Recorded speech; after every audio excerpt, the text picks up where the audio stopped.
Welcome to the Fuck the Stigma podcast. Today, I have Grant from the Shatterproof nonprofit organization joining us here today. Thanks so much, Laisha. Really glad to be here. Yeah, of course. So, Shatterproof kind of stands alongside of like what we're about here at Fuck the Stigma, about just breaking the stigmas surrounding like substance use, I believe. Yeah, I mean, we have programs in several areas. We work on a number of fronts, but I would say underlying each one of those is really the acknowledgement that stigma is at the heart of a lot of the problems why the treatment for addiction isn't what it should be. It's a lot of the reason behind why people don't seek help when they need it. And that's really a part of my story as well. 100%. Like the stigma I faced with coming to treatment, I just didn't think I had an issue. I wasn't even informed about what substance abuse looked like or anything like that. And I placed a stigma on people who needed treatment. And I didn't want to be categorized in one of those people. I had the same experience myself. I think I knew at some level for probably 5 or 6 years that I ultimately needed help. But when I would try an AA meeting, I thought these people are different than me. My stories, my consequences aren't the same. And I heard you say, I was listening to some past episodes and somebody was talking about alcohol and you said something to the effect of, alcohol's a little different. Those people they're a different breed. And I'm not sure where you were going, but I think that's true in some respects. One is that in some cases, the progression is slower. I started at 12, and it wasn't until 39 years later at 51 that I finally got help. But also, it's the one drug that the default in our society is you're expected to use it. So nobody ever says, why don't you shoot heroin? But people always ask, why don't you drink? Right. And so you can kind of hide in plain sight. But you better not have a problem because that is stigmatized. And yeah, for me, even though I needed help, I thought that help meant going away for 28 days because that's what you see in popular culture. And I had a white collar job. I wasn't even, I was hiding from my family. They didn't know the extent of my issues, let alone work. And that's part of why I came to Shatterproof, because I knew, and I'll talk a little bit about our treatment locator. But once I discovered there's such a thing as outpatient treatment and that I can fit treatment into my life, I thought, right. Okay, that's a way to kind of navigate the stigma. Yeah, we think that getting help just means going away for 30 days or something, and then we're good. Yeah. And that's people don't understand that now it's a lifelong thing of recovery. And the thing I meant with alcoholics are a different breed is just, I used to do pickups and take people to treatment from the airport. And the alcoholics were always the alcoholics I would pick up that were wasted. It was the most interesting and hardest experience. And it's also a lot harder because it's so readily available. Right. And it's a social norm to drink. Yeah. Yeah, I don't know. It's just I don't even know how to word it. Yeah. Like how to put it to words that alcoholism is just a whole different experience. It is. You go down any grocery store aisle and it's right there staring you in the face. 100%. You said Atlas. So I know about Atlas with Shatterproof. It helps you find treatment. Yeah. So Atlas is a web-based platform. You can find it at www.treatmentatlas.org. And it's a really robust tool to find treatment or to leave a review if you've been through treatment. So when you go to Atlas, there's a search function. You can search by location. You can also search by payment options. If you're on Medicaid or if you have private insurance, you can search by that. If you don't have insurance, you can put that in and look for facilities that might take you. It also has a built-in assessment that Shatterproof worked closely with the American Society of Addiction Medicine to build into Atlas a 10-question assessment to help people figure out what they need in terms of treatment. And as you go through the questions, your results automatically filter to get you to more appropriate care. It's in English and Spanish.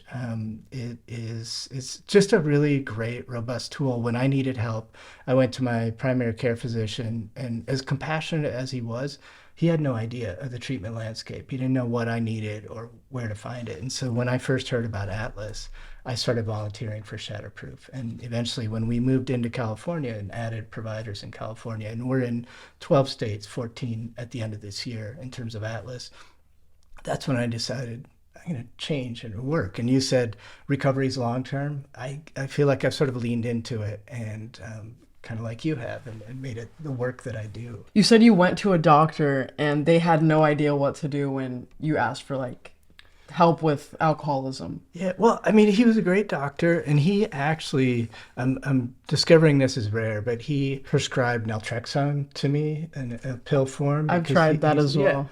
I kind of drank through it, and it was a pill, so I could choose not to. Maybe the injectable would have been a better option for me, but at least he was willing to try. So I feel like I got lucky there. But when it came time to actually find a center, we have a treatment industry that's kind of removed from the medical industry. And that's unfortunate because the care isn't all integrated and we can't always find our way to that care. And even when I called my health plan, they told me to find a treatment center, and then the treatment center would call them to see if they were in network with them. And thought there's got to be a better way. And to me, that's kind of what Atlas is. It's a better way to find treatment for people. What sparked that for Shatterproof to start Atlas was just the lack of people being able to find help. Yeah, I mean, that's a great question. We're in our 10th year of existence, and our founder and CEO, Gary Mendel, lost a child who had struggled with addiction for years. And after his son, Brian, died, he was in a different industry. Very successful in the business he was in, nothing related to public health or addiction, but he made it kind of his study, and he traveled the country, talked to experts, and in his story, he talks about how there's research out there about what are the factors that make for better outcomes in addiction treatment. But those aren't always put into practice. And so built into Atlas are these quality measures that are really based on a Surgeon General's report. And we worked with the experts to try and figure out how do we incorporate those things like, do you offer medication for treatment? How fast do you get people to treatment if they want it? Do you have long-term care and support to follow up on people? All these factors that make for better outcomes. And we build that into Atlas. So in addition to the patient reviews that people can read, they can also look at these quality measures as they kind of shop and figure out where they're going to go for treatment. What was like your personal experience with getting help the treatment route? Yeah, first time or second time? So there was multiple times. I'm a graduate of a couple of outpatient programs. But yeah, the first time was, like I said, my doctor said he couldn't help. I called my health plan. They told me to go to a place. Luckily, I found an outpatient place near my home and realized with outpatient, I could weave in treatment with my work and my parent responsibilities. I have 2 kids. They're in college and one graduated now. But that was great. But I didn't, like you mentioned, recovery is a long-term thing. And I sort of, in my mind, said, after my stint in outpatient, I'm done. And then I eventually relapsed coming into the pandemic. And we had just switched health plans, and our new health plan had a very comprehensive behavioral health with an outpatient addiction treatment. So I went through the second time, and that's when I really started to get interested in all things addiction recovery and kind of leaned into it and ultimately made it my career. But yeah, I think it would have gone better, especially that first time, if I had had a tool like Atlas to let me know what my options are and how to figure out which one would be the best. 100%. So what exactly do you do for Shatterproof? Great question. I am based in California, and most of the work that I do is outreach and engagement all around our Atlas tool. So getting providers aware that Atlas exists, and that in California we're working with the Department of Healthcare Services to sign up treatment providers, because the more providers that are on Atlas, and we have about 1,000, little over 1,000 now, the more robust of a tool it is. And then it's reaching out to community groups, volunteering to do podcasts like this one to get the word out that Atlas is out there. If you need help for addiction, start with Atlas, try that. And if you've been through treatment, be of service, leave a review to help somebody else make the decision about where to go for care. So that's the main thing that I would do, I'd say, is really engagement and outreach. We work closely with our state partner, Department of Healthcare Services. We work with the provider associations and the treatment providers to try and sign them up. And then every community, we just try and outreach. We go to conferences and try and meet community groups and look for places where we can speak and spread the word, the gospel about Atlas. Yeah, that's awesome. Yeah. You guys host walks as well. Yeah, we have. I And actually have a list of a number of things that I want to cover, but the yeah, walks are of definitely course. on there. We had a different brand for the walks last year. This year it's Shatterproof walks, and really the point of the walks is it's multiple, but it's a way to honor the people that we lost to the disease of addiction, a way to celebrate, the hope and promise of recovery, and a way to give hope to people who maybe are thinking about making a change and let them know that recovery is possible. It's a way for everyone in the recovery community and beyond, family, friends, to get together as a community, make it open, make it visible, as a way to combat the stigma. But also we have resource tables. So if you are a recovery home or a treatment facility or some sort of community organization and you want to talk about your things, you can get a table at our event in November 4th in is it Grand Park? I signed up for it. I Okay, know it's somewhere in November LA. 4th in Los Angeles is our walk. We have a number in big cities across the country as well, if you're listening outside of California. And if you want more information, go to www.shatterproofwalk.org, or you can email info@shatterproof.org.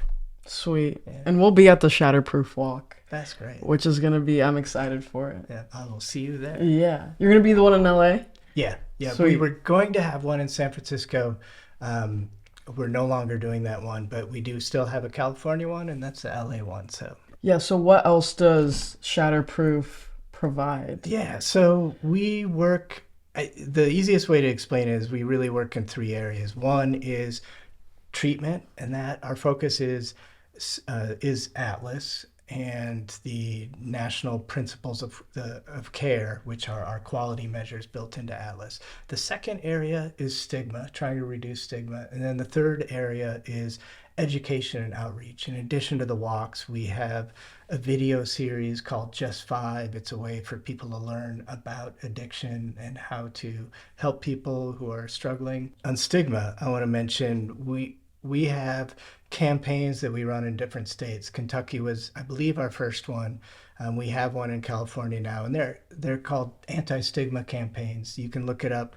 Sorry, I'm just rattling off the URLs, but if you look up unshamedca.org, so unshamedcalifornia.org, you'll find information about our anti-stigma campaign in California. It launched in the spring, and it's a way to gather stories, educate the public about stigma, trying to change the language that we use around addiction to make it less stigmatizing. What does that language consist of? Like, how would you change the language? Well, I wish I had a fact sheet here.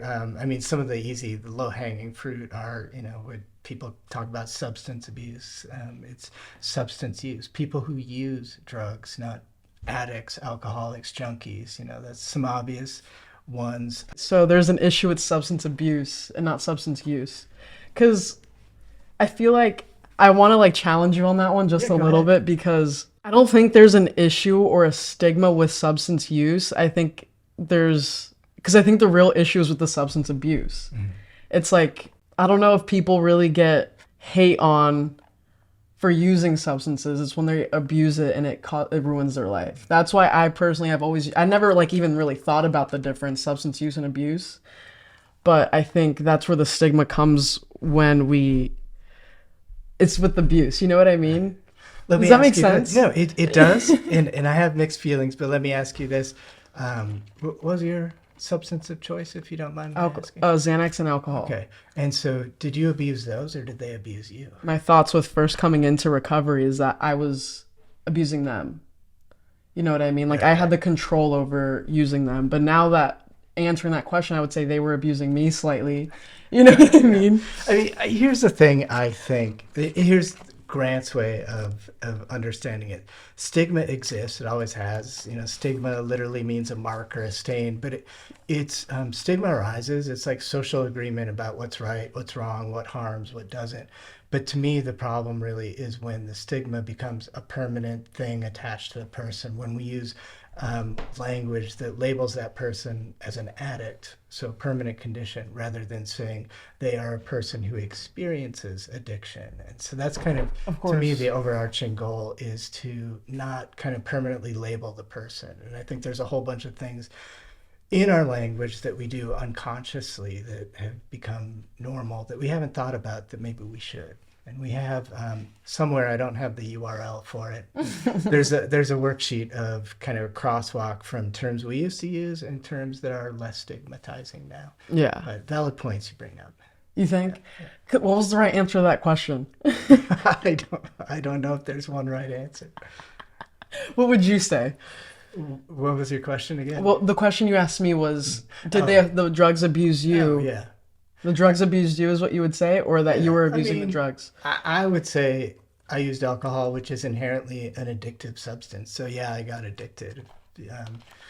Somebody else can call it abuse, but did they abuse me? Yeah, physically, mentally, my whole life was, I mean, of course there's some agency in it, which is hard with this disease, right? There is some, at any given moment, do you pick up, do you not? But yeah, with Fuck the Stigma and with like breaking the stigma, I 100% agree that like I'm a person experiencing like mental illness. Like I'm not a mental illness. Yeah. You know what I mean? And I also feel like I should own it. Like I am an addict. I am an alcoholic. And that's part of me breaking the stigma is like I'm breaking down what you believe about an addict and an alcoholic. Yeah. So I definitely agree with like, I'm not just an alcoholic, but also I'm a person that has alcoholism, that experiences alcoholism.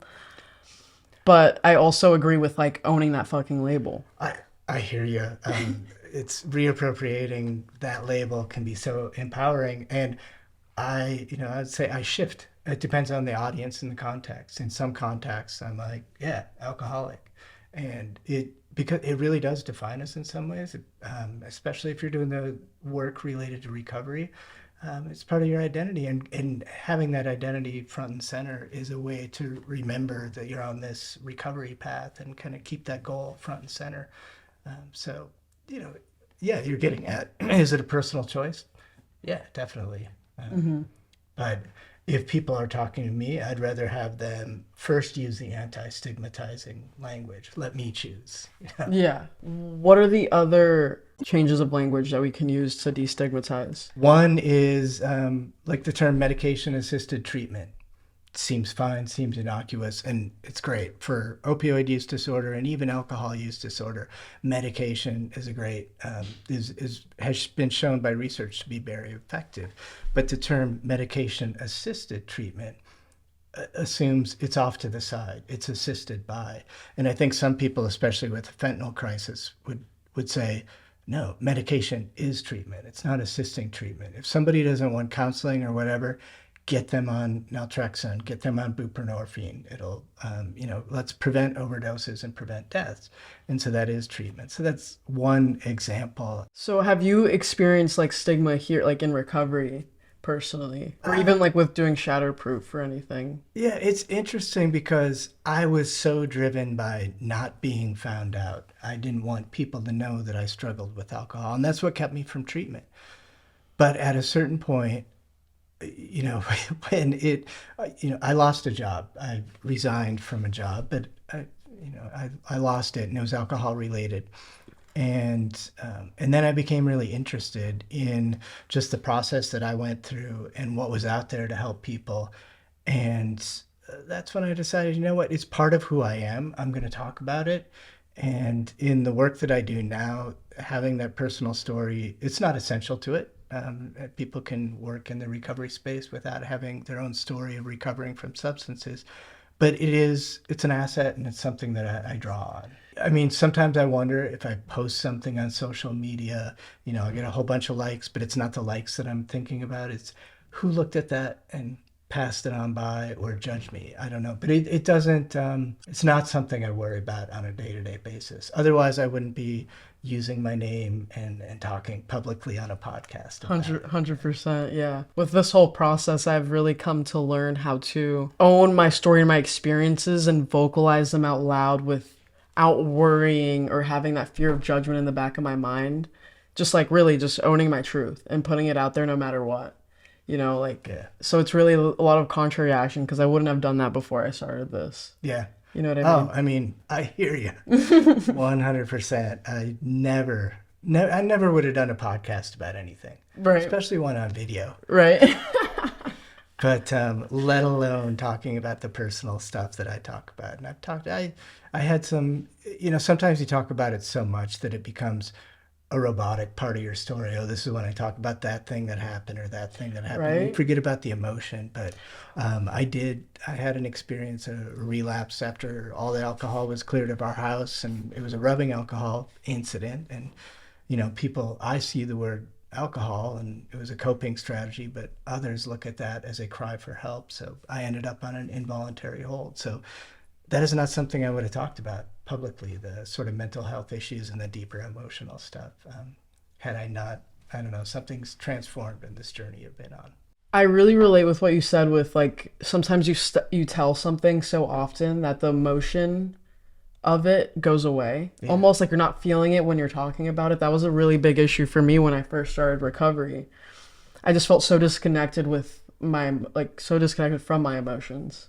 Like for example, I would either watch a podcast or hear people speak at meetings, and they would get emotional talking about this story. And I'd get so envious and like jealous. I'm like, wow, I wish I could talk about something from my story and my past and feel that emotion from it. Mm-hmm.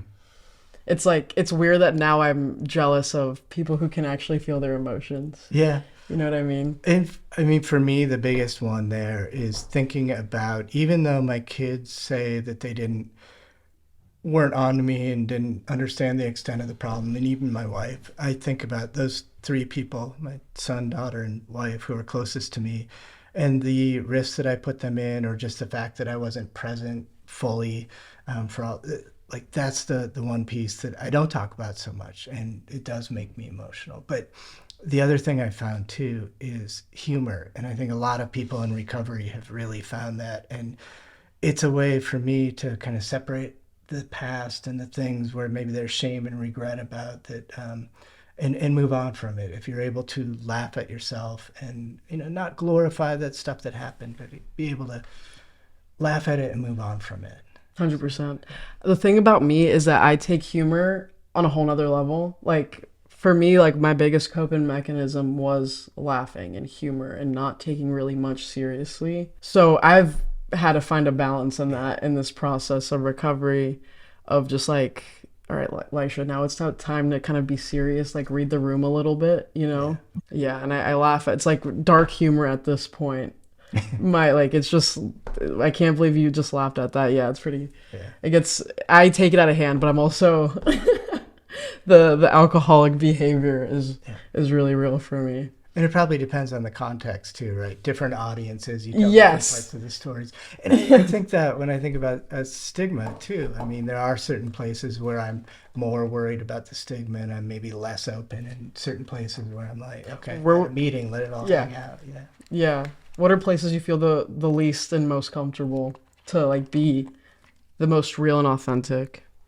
I would have to say recovery meetings, because you can't outdo anyone. There was a book that I read.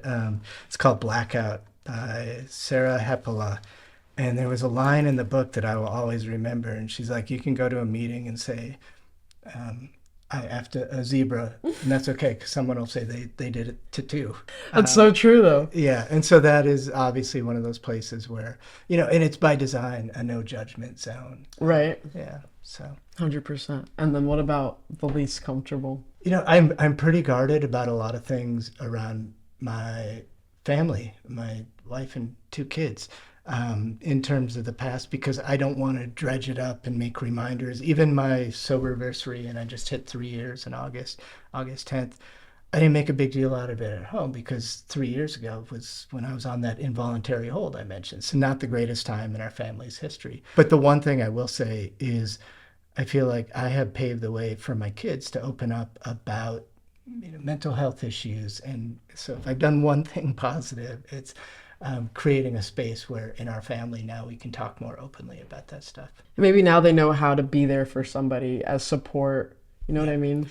Be there for support or get help if they need it at some Yeah, point. Yeah, exactly. instead of being stuck like me and saying, I don't know where to go find help and I'm too scared to admit I have a problem. Yeah, I feel like that's the main thing with a lot of people is not accepting help and not wanting to ask for help. It's just Yeah. really hard, especially because we feel embarrassed about even struggling with substance use. Yeah. Yeah. One thing though, when I mentioned stigma, we are all about Shatterproof. I would say a couple of the themes that run through the work we do is treating people who experience addiction and their loved ones and families with compassion. Because I think sometimes there's too much control or too much stigma. The other is research based. And I think that's come through on some of the things that I say. But even with our stigma campaigns, we worked to develop a survey tool, a stigma index, where we can do kind of a pre-test and post-test about attitudes towards stigma. And so, for example, when we haven't really fully completed the campaign in California, but when we did it in Kentucky, we found that people who were exposed to messaging and other things from our campaign, they were about 10%, they had about a 10% reduction post being exposed in terms of their attitudes toward would you work with somebody who's in recovery or struggling with addiction? Would you, allow your child to marry somebody who's struggling? That sort of thing. It's really amazing when you look at sort of a national survey of that, how that stigma still exists in places you wouldn't necessarily think you would. In the workplace, people are really hesitant about people like us. Yes, I actually just like yesterday or the day before, somebody was just telling me that they had applied for a job where they happened to mention they were in recovery. They applied for a job at a treatment center and they were like, yeah, I'm in recovery. And the employer, even though they're working in a treatment center, working with these people who are trying to get help and get sober, kept asking and like intruding upon like, what would you do if you relapsed? And like the majority of his interview was taken up by like what he would do in the case of a relapse. You know what I mean? It's like, why would that?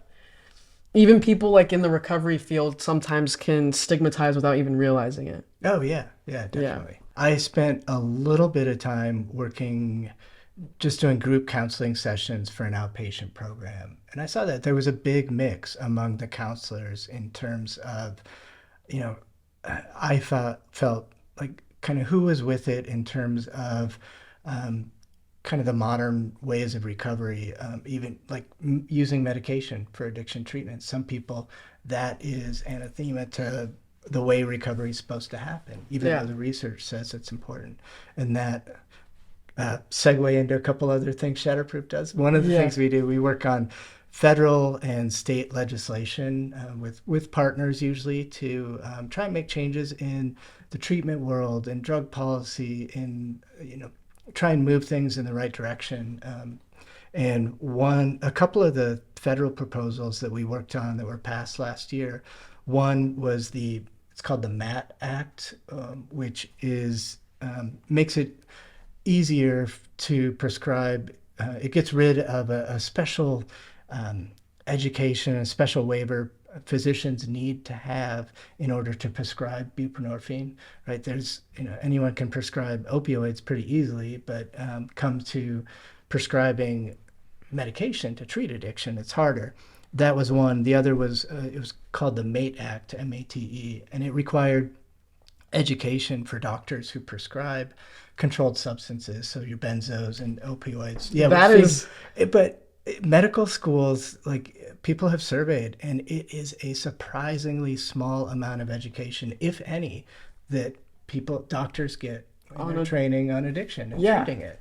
And I think that leads to some of the stigma. I was lucky with my primary care physician, but I think a lot of them, they will see you negatively. They don't want you and people like you in their waiting rooms, and they don't want to deal with you. They think you're hopeless cases. And so the MATE Act requires, it's a start, but it's 8 hours annually of education on treating addiction. 8 hours annually. Yeah. And right. I think that's almost absurd because there's so much more that goes into it. But I'm really glad that's a step in the right direction of like doctors getting that education about addiction and like the way they prescribe opioids and such. Yeah. That's where a lot of addiction starts for some people, is the doctor prescription. There are so many stories like that. And I don't know if you've seen the recent, there was Dope Sick based on the book Dope Sick on, I think, Hulu, and then Netflix had sort of a parallel version. And it just showed the heavy marketing to doctors who, should know better and be smarter, but, prescribing, it was this, crazy marketing to get people to prescribe these medications that weren't supposed to be addictive. But there are so many stories of people with an injury that started an addiction that led them down this path, and then doctors, blame the abuser. 100%. One other thing that we are working on is advising states. There's been litigation in different venues and different parts of the country around opioids, and the Sacklers were one, some of the big like CVS was another. But now what that means is there's settlements in all these, which are big dollars that are ideally earmarked to address the opioid crisis, to help with addiction. And so we want to make sure, Shatterproof as an organization, that money goes to the right places. It goes to evidence-based practices. It goes to actually help address the problem.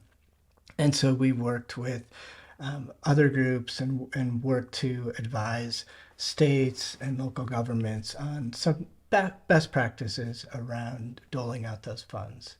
Kind of to go back on the MAT drugs, the assisted medication assisted treatment, there is a really big stigma on it. Even with, I've heard of like people in recovery stigmatizing it. So what are all of the MAT options? Yeah, well, I'm not a medical expert. Yes. But there is methadone has been around probably longer than any of them. I mean, in terms of treating opioids. And, right now the rules around methadone, it still needs to be delivered, not in a doctor's office, not in a pharmacy, but at a opioid treatment program. And so, people have to go to it. They can't take it home. They line up. But it's one of the gold standards for treating opioid addiction. And then buprenorphine, on the scene, less time, but it's great. You can get a prescription. And there are, some people are on it a shorter period, some people are on it long term. And I think there's a growing consensus that it's okay to be on it long term. But you're right, I've heard people in recovery kind of hem and haw and excuse themselves for using medication. But then there's also, and I think I keep reading studies that it's overlooked, there's injectables too. So things that last a month, whether it's the naltrexone or the Vivitrol. Yeah, which is, I think, a brand name for naltrexone, but I think some have buprenorphine mixed, like in the mixture. Yeah, so I think where the stigma comes from with that is that you're getting off of a substance just to get on another one. Mm-hmm. You know what I mean? But it's just maybe slightly more socially acceptable to be on like a medicated, like assisted, it's from a doctor. Right. Everything's cool and appropriate when it's coming from a doctor, you know what I mean? That's where I feel like the stigma comes from, with people just thinking that you're going from one thing to another. Yeah. From just being dependent on another substance. Yeah. No, and I think that's a good guideline. Does it come from a doctor? If it does, I think even AA, definitely historically, if not every member of AA would say, fine, if a doctor prescribes it. The other thing, though, that I think these questions get to is, what is the meaning of recovery, or how do you define recovery? Oh, yeah, that's a good one. And does it mean, and obviously the stigma around medication has this assumption that it means abstinence. But even if I really like the SAMSHA definition of recovery, which unfortunately I can't repeat off the top of my head. Yeah, you can look it up. But it doesn't mention the word abstinence. It's basically about, moving forward, making progress in your life. We're going to get it in just a second. The SAMHSA definition of recovery is a process of change through which individuals improve their health and wellness, live a self-directed life, and strive to reach their full potential. It doesn't mention abstinence. So I think you know, and I'm not advocating for it, but there's that term California sober out there, Oh, you know? And so, you know, could a person define themselves as being in recovery if they switched from what they were using and now use THC, you know, and we're meeting all those other parts of the definition. So living a full, like making progress in their social life, their work life, not harming themselves or others. I don't know the answer to that. I'm just saying the I feel like definition leaves that open. Yeah, it does leave it open. I definitely think it becomes opinionated. Yeah. I feel like recovery and it is a tricky one. It is a tricky one. Like I said, I don't know the answer. Like I like to define things for myself, but not tell others how to define. 100%. It's for you. But if we're literally just talking the definition of recovery in itself, that's perfect. Like you don't need to be completely abstinent to be in recovery. Yeah. You know what I mean? I think it just it really depends on the situation. My opinion, I wouldn't say you're sober or in sobriety, but you might be in recovery. Yeah. You know what I mean? No, I agree. And I just think the benefits you get when you take it all off the table, you don't have to make decisions about when, how often, how much. Yeah. It's just, I'm not drinking. That's easy. Yeah. You know, so I personally get benefits from abstinence, but I also think that for many people, it's not linear. You don't get there, you don't flip a switch and all of a sudden you're abstinence. There's setbacks along the way. And to the extent that we hold out abstinence as the goal, I think people sometimes beat themselves up for not making progress or not recognizing maybe progress that they have made. Yeah. A lot of people, there's a stigma in itself about relapse. Yeah. A lot of people beat themselves up about relapse. They feel judged by the others in the community if they take a drink. Yeah. It's definitely not a linear process. I've somehow managed to, this being my first time fully abstinent, and managed to get 2 years. Like that's great. Truly, more power to you. And, right. Yeah, yeah. And but you know, the thing with addiction and having alcoholism is that it's on your daily maintenance. Yeah. You know what I mean? So like literally anything can happen as long as, you know, if I'm keeping up like spiritually, mentally, and voicing myself and being honest, there's a chance I could have another year coming up. You know what I mean? When I was coming here, I came from Sacramento last night on my own through an airport. Two airports. Airports used to be a trigger for me because you can't turn around in an airport without seeing a bar. I'm in a different city where people don't know me. You know, nobody would know if I had one beer, but I would. And Exactly. I'm coming on this podcast. So how crappy would I have felt today coming on this podcast if I knew that after 3 years I slipped last night, you know? But yeah, to your point, it is sort of daily maintenance, especially with alcohol where it's so all around us all the time. But even then, there's no, like, you don't have to beat yourself up. Even if, like, for example, if you did drink, there's no, like, you don't have to beat yourself up over, you know, those 3 years. Like, you still have those years of, like, experience and the information you've gained. And just getting back on the horse. I'd have to reset my counter. I know, yeah. And it's like, really it's hard. like the time you have is like an accomplishment, and you really want to hold on to it. Yeah. You know what I mean? Like, you just don't want to lose that time.